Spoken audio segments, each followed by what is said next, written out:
Je me trouve à Nogales, donc dans le nord de l'État du Mexique, à la frontière, vous voyez, là, qui nous donne accès à l'État de l'Arizona aux États-Unis.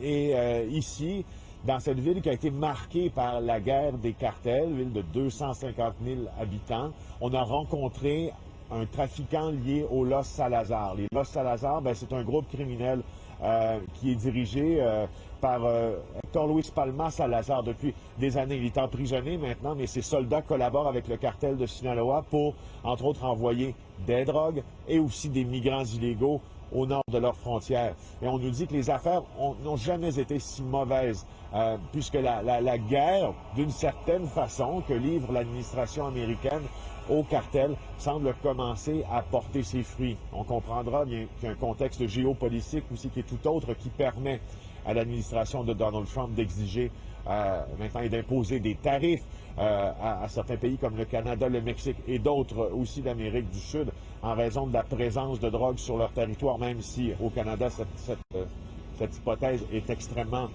discutable.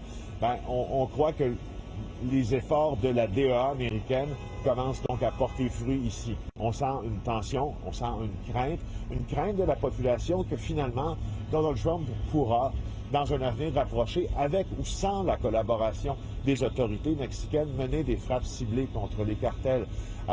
Et en terminant, pour cette série de reportages qui continue au Mexique, peut-être je vous porte à une certaine réflexion sur cette guerre au narcotrafic menée par l'administration américaine, les administrations américaines, pas que celle de Donald Trump.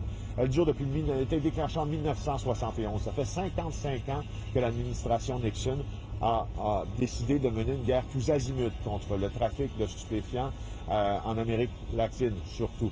Cette guerre a coûté jusqu'à maintenant plus de 1000 milliards, je dis bien 1000 milliards de dollars.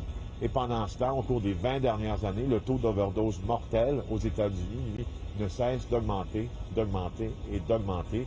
Plusieurs questionnent donc l'utilité de cette fameuse guerre. Ici Félix Séguin pour TVA Nouvelles, à Nogales, dans l'État du Sonora, au Mexique.